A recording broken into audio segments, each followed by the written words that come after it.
जय हिंद दोस्तों, स्वागत है आप सबका आज के इस नए ताजा तरीन एपिसोड में। एपिसोड क्या है, छोटा सा वीडियो है और इसके बारे में हम लोग देखेंगे। ये आज का टॉपिक हमारा रहने वाला है उत्तर प्रदेश के कुछ शहर हैं जो कुछ नदियों के किनारे बसे हुए हैं। उन शहरों के बारे में हम लोग आज देख लेंगे।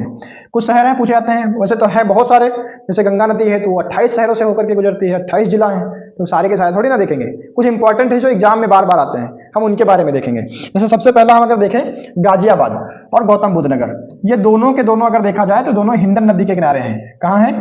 हिंडन नदी के किनारे। हिंडन नदी के बारे में आप लोगों को पता ही होगा, ये उत्तर प्रदेश और हरियाणा के आसपास बॉर्डर पे बहती है, वहां तुमको पता चल जाएगा। हालांकि यमुना है भी, तुम लोग कुछ लोग कमेंट करोगे, पर वहीं आसपास है, मेरठ मुजफ्फरनगर उसके आसपास वाले क्षेत्र में। तो गाजियाबाद और गौतम बुद्ध नगर अगर तुमसे पूछता है तो तुम ध्यान रखना, ये दो इंपॉर्टेंट है जिनके बारे में पूछा जाता है, तो तुम बता देना हिंडन नदी के किनारे। अच्छा, हड़प्पा सभ्यता से अगर पूछे तो आलमगीरपुर हड़प्पा सभ्यता से अगर मतलब प्राचीन इतिहास से तुमसे क्वेश्चन पूछे कि आलमगीरपुर शहर किस नदी के किनारे बसा था, तो भी तुम क्या लगाओगे? हिंडन नदी लगाओगे।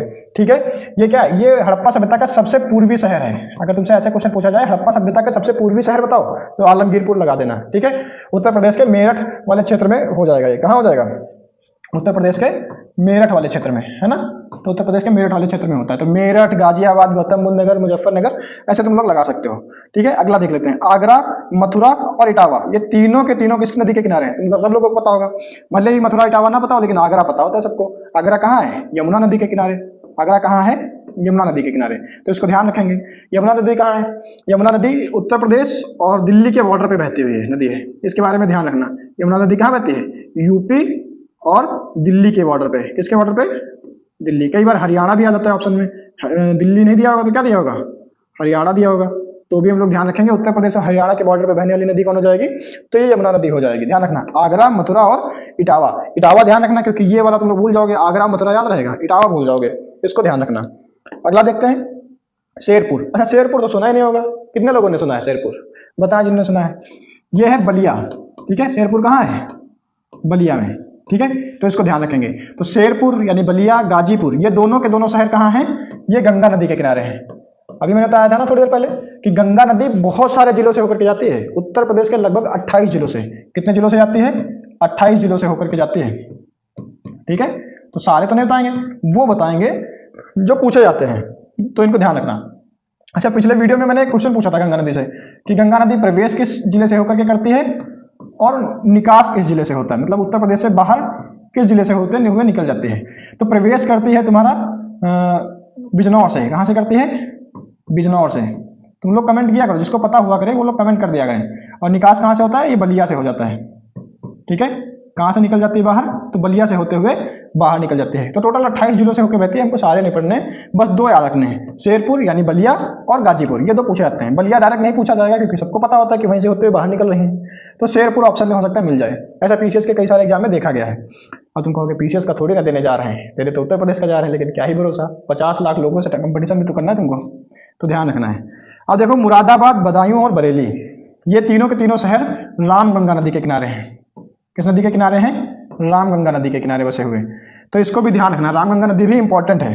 रामगंगा नदी भी इंपॉर्टेंट है, ध्यान रखना। और रामगंगा किसकी सहायक नदी है? तो ये गंगा की ही सहायक नदी है। रामगंगा किसकी सहायक नदी है? तो ये गंगा की है। और ध्यान रखना, ये कहाँ पे आकर के मिल जाती है? तो ये तुम्हारे मिल जाएगी कन्नौज। कहाँ मिल जाएगी? कन्नौज और हरदोई के बॉर्डर पे। कहाँ मिलती है? कन्नौज और हरदोई के बॉर्डर पे। जगह का नाम पूछेगा तो तुम लगा देना बिलग्राम। क्या लगाना? बिलग्राम। यहाँ से थोड़ी दूर पे है, ज्यादा दूर नहीं है, ध्यान रखना। कन्नौज और हरदोई इनके बॉर्डर पे मिलती है कौन सी नदी? रामगंगा नदी गंगा नदी में मिल जाती है, इसको ध्यान रखेंगे। इसके किनारे बसे हुए हैं मुरादाबाद, बदायूं और बरेली। अगला देखते हैं। अगला क्या है? लखीमपुर, सीतापुर और लखनऊ, ये तीनों के तीनों शहर किस नदी के किनारे बसे हुए हैं? तो बहुत ही फेमस नदी है, नाम है गोमती नदी। कितने लोग जानते हैं इसके बारे में? अच्छा, कौन कौन बता सकता है कि गोमती नदी निकली कहाँ से है? तुम जिले का नाम बताना, हम झील का नाम बताते हैं। झील का नाम है गोमट ताल। क्या नाम है? गोमट ताल, या फिर कह सकते हैं इसको फुलहर झील। क्या कह सकते हैं? फुलहर झील। तो कहां से निकलती है? गोमट ताल या फुलहर झील से निकलती है।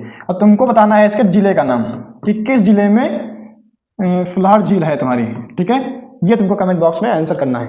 अगला देख लेते हैं, अयोध्या, विश्व प्रसिद्ध अयोध्या। अब तो राम मंदिर का उद्घाटन भी हो गया है, तो तुमको याद रहना चाहिए ये किस नदी के किनारे है? तो इसको किसी को बताने की जरूरत नहीं है, सब लोगों को पता होता है, जन्म लेने से पहले ही पता हो जाता है कि अयोध्या सरयू नदी के किनारे है। ठीक है। प्रतापगढ़, अच्छा हमारे में एक लड़की आती है प्रतापगढ़ से पढ़ने वाली, ऑफलाइन क्लास में, तो वो जैसे प्रतापगढ़ की बारी आती है खूब तेज से चिल्ला, सर सर हमारे यहाँ हमारे यहाँ। तो वीडियो देख रहे बेटिया, बताओ इसका कि प्रतापगढ़ अभी बताएंगे नहीं, थोड़ी रुक के बताएंगे, तब तक इसके बारे में और बताएंगे। तुम बताओ प्रतापगढ़ किस नदी के किनारे बसा है, तुम तो वहीं रहती हो ना, तब तक हम इसके बारे में बता देते हैं। यहाँ पे क्या है, आंवले के लिए फेमस है। प्रतापगढ़ किसके लिए फेमस है, आंवले के लिए फेमस है। और किसके लिए फेमस है, और यहाँ पे क्या है, यहाँ पे बेती झील है। यहाँ पे क्या है, बेती झील है। और पिछले वीडियो में मैंने बताया था पक्षी विहार के बारे में, तो यहाँ पे कौन सा पक्षी विहार है, अब पिछले वीडियो में देखा होगा तुम लोगों ने। अब ये तुम लोगों को कमेंट बॉक्स में बताना ही पड़ेगा कि प्रतापगढ़ पक्षी विहार कहाँ है। और जितने लोग कमेंट करते हैं हम उसी से समझते हैं कि लोगों ने वीडियो देखा है, और जिन्होंने कमेंट नहीं किया है मतलब उन्होंने क्वेश्चन का आंसर नहीं किया है, तो इसका मतलब यही है कि उन्होंने वीडियो देखा नहीं है। ठीक है, तो सबको आंसर करना है। तो प्रतापगढ़ बता देते हैं, बेटा दे दिया आंसर, चलो ठीक है। सई नदी के किनारे, किस नदी के किनारे है, सई नदी के किनारे। तो प्रतापगढ़ अगर तुमसे पूछा जाता है तो लगा देना है सई नदी के किनारे। हमीरपुर की बात करें अगर, और बांदा की बात करें, तो ध्यान रखना दो नदियां हैं जो मध्य प्रदेश से होते हुए आते हैं। एक का नाम है बेतवा, क्या नाम है, बेतवा।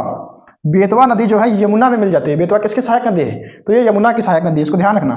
ये किसकी सहायक नदी है, यमुना की। बेतवा किसकी सहायक नदी है, बेतवा जो है यमुना की सहायक नदी है, यमुना की सहायक नदी। ठीक है, तो यमुना की सहायक नदी कौन हो जाएगी, बेतवा हो जाएगी। और ये हमीरपुर में आकर के मिल जाती है यमुना से, बेतवा नदी, ध्यान रखना। अब बात करते हैं बांदा। बांदा में बहती है नदी, एक नाम है केन नदी। कौन सी नदी है, केन। और ये भी किसकी सहायक नदी है, ये भी यमुना की ही सहायक नदी है, और ये बांदा में आकर के यमुना से मिल जाते हैं, इसको भी ध्यान रखेंगे। अब बात करते हैं गोरखपुर की, बाबा की नगरी। गोरखपुर किस नदी के किनारे है, तो राप्ती नदी के किनारे।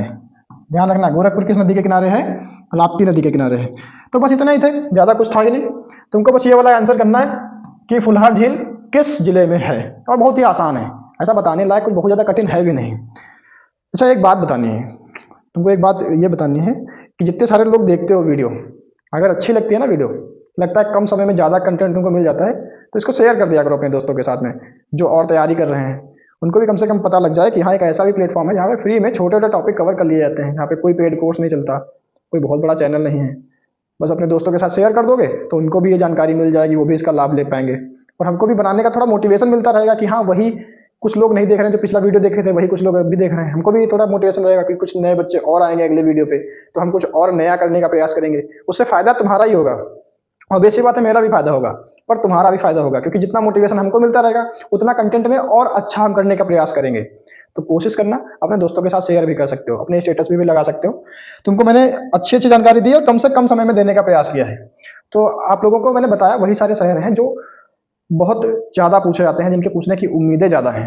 वैसे शहर बहुत सारे हैं, उत्तर प्रदेश बहुत सारी नदियों से घिरा हुआ है, यहाँ बहुत सारी नदियाँ निकलती हैं। किसी एक वीडियो में उत्तर प्रदेश की नदियों के बारे में भी चर्चा करेंगे। ठीक है, आज की वीडियो में इतना ही रखते हैं, नहीं तो फिर बहुत ज़्यादा हो जाएगा।